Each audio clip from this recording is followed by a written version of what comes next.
It sounded as if it's like a loop station. He did it in a very smart way. Yeah, and the reason why second and not first, Elimination.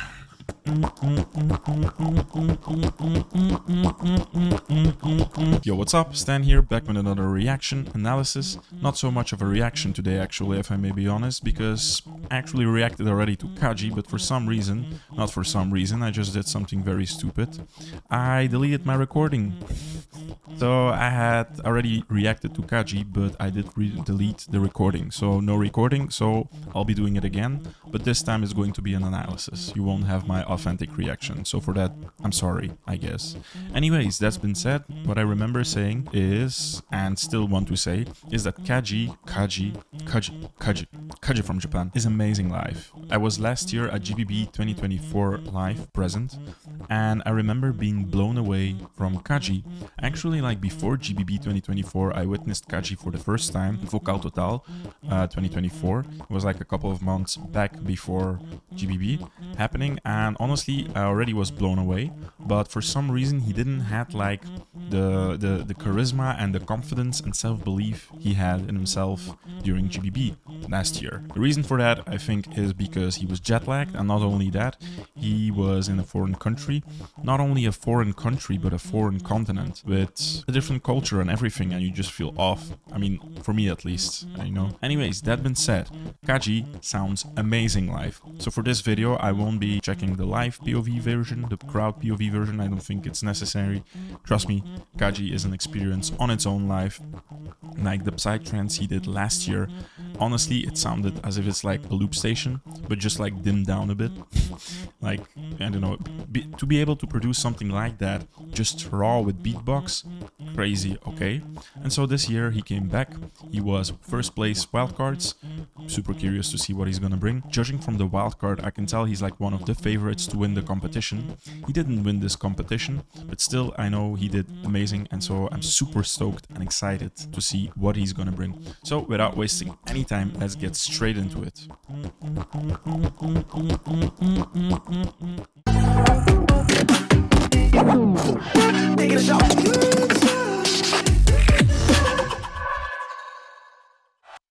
Cool walk-in video or walkout video, I don't know, video. It looks as if he's already like celebrating the win, you know? Kaji from Japan, right here live and direct. Grand Beatbox Battle 2025. Give him that hometown energy. I say the sun, you say the D and the H. In sun!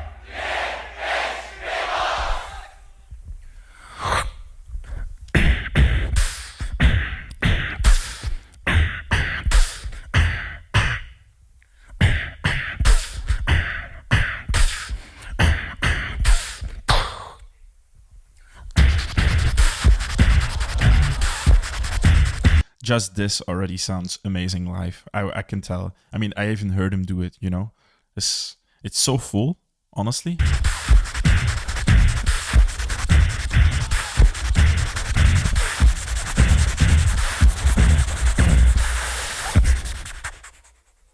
Nice.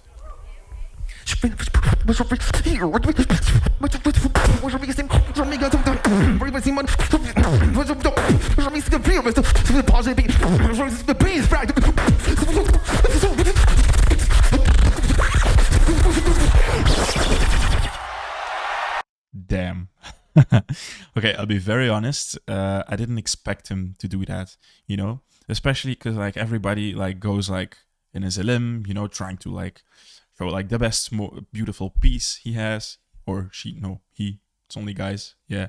They have, I don't know, the artists, you know, every artist is trying to show like his music off or his routine, his well-structured piece, and he starts with this, you know. I don't know, I just didn't expect it, and I love it because it brings energy, you know. It's like, oh my god, what's gonna happen now? And it also sounds very beatboxy in a good way, you know. It's like, you hear it's like, it feels authentic, you know? It feels really authentic. Now, select the next music. Kaji 2024. And one more thing, I actually forgot to say about the last part, because now looking at the textures he's making, I'm like, holy damn. The texture at the end, holy damn. Let me go back. This whistle, insane live, okay? I remember he did it at 24. I don't know against who was it. At the ending of his round again. I don't know. He was ending his round. Insane. It doesn't sound real. Honestly, it sounds artificial. It's crazy. I love it. Kaji 2024.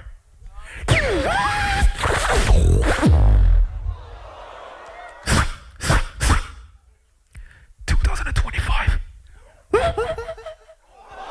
And then this. Do you want stimulation?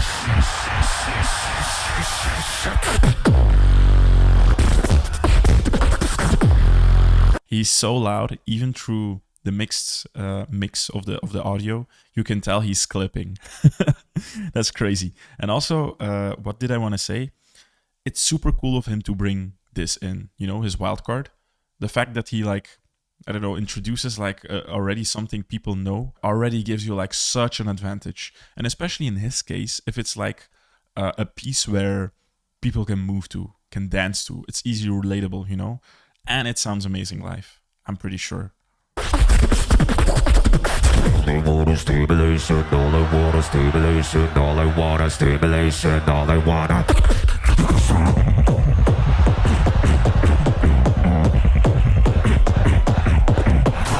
This is an experience you have to witness live again.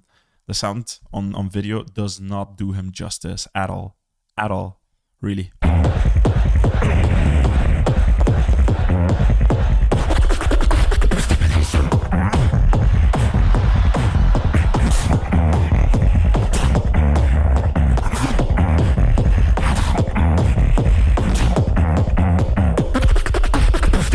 Wow.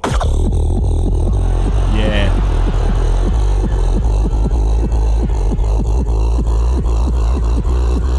Damn. Getting high.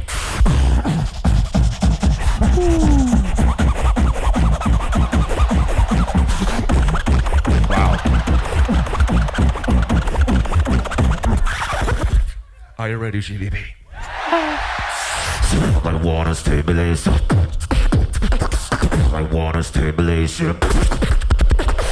I want a stimulation. I want a stimulation. Nice.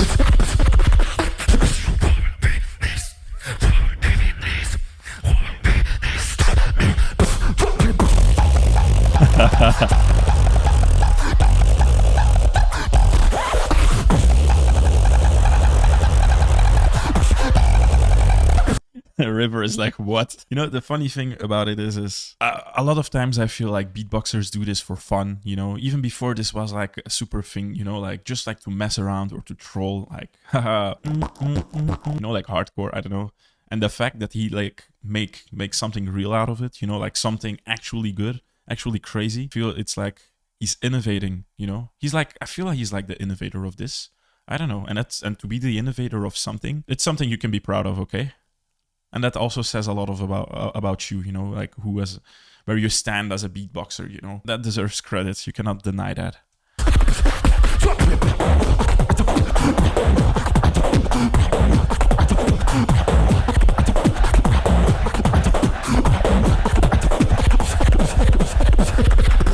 Stimulation.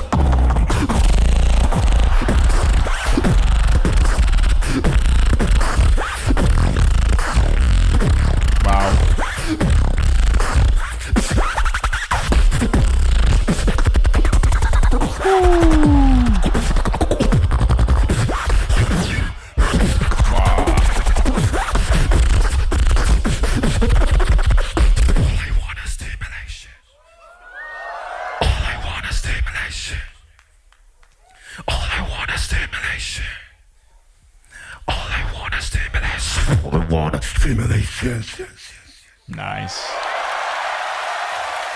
Nice.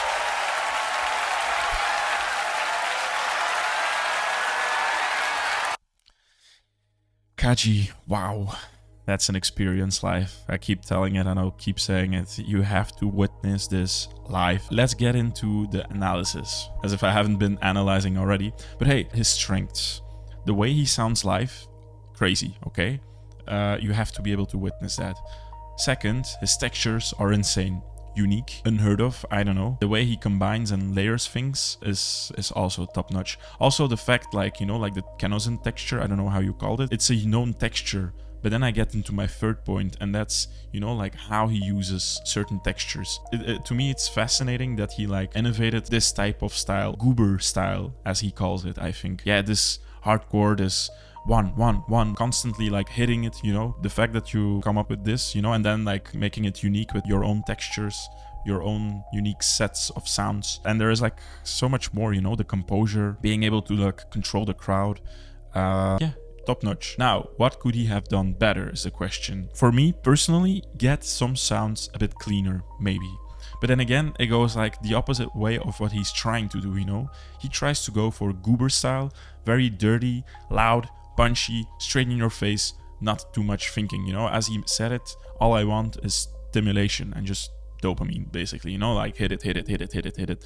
So I don't know if that's actually like a possibility, but you know, like in terms of like for the battles, he passed. He was second place as general.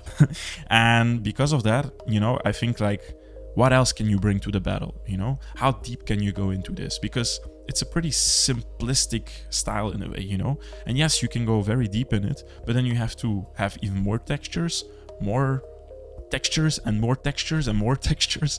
Yeah, the question is how deep can you go into this, you know? So in terms of the elim, it's great. I don't think I can say much, you know, besides maybe getting some parts clean. The composition was also super cool. He took his time in a very smart way to, you know, like every time like recompose himself, because what he's doing takes like a lot of energy, and every time he like was like, okay, getting to recompose, you know, because to get his breath, maybe like, I don't know, readjust the saliva in his mouth. He did it in a very smart way where he was like saying like raising tension and then saying, are you ready? And then going like that. Very smart, very well. So not much I can say about that. The only thing I feel is just a bit more versatile in terms of like the style. But then again, that's criticism for the battles, which I remember some of it. But hey, I don't know. Yeah. I think this in a nutshell. He's good already, okay? It's hard to say what else he can do. But hey, there you have it. That's the analysis. That's what I think of Kaji. In terms of like ranking, outplays him second. So first swing, then Kaji, and then all the rest underneath. So yeah, and the reason why second and not first, the official ranking for Kaji was first, why for me second? Well, honestly, maybe if I was live there in person, I'd probably give him first, maybe, because I know it's an experience. How he sounds definitely impacts like your decision in the moment, and also not your decision, but like your memories of it, you know, like with the experience you're left of it. And for me now, I'm judging through video. So for me, I don't know, Wing through video sounds way a bit more pleasant to me. Like I'd probably go and rewatch Wing rather than Kaji, you know. But then again, maybe that would change if I would see it live. I'm open to that, and I definitely understand why he ranked first also, you know. But for me, again, Wing is just like a bit more full. It's like more of a track. I can more enjoy it, you know. It's like also an experience, but in a different way, you know. Very smartly done and very like stylish. I feel, I don't know, Wing is super stylish, and so is he, but I don't know, Wing even a bit more, I feel, you know? I think, no, I was about to say like, maybe like replicating what Kaji is doing could be easier, but that's not true at all. But then again, I don't know, the precision of Wing and like making you believe what he's telling you or like what he's portraying through his music, that it's so cool and awesome. I don't know if someone else can do it like Wing. Maybe his, but I don't feel like his is like... Yeah, I don't know. I feel Wing is like still a bit more artsy and authentic to his own craft. Anyway, Wing first, Kaji second for me. Thanks for sticking. Thanks for watching. Appreciate you. See you in the next one.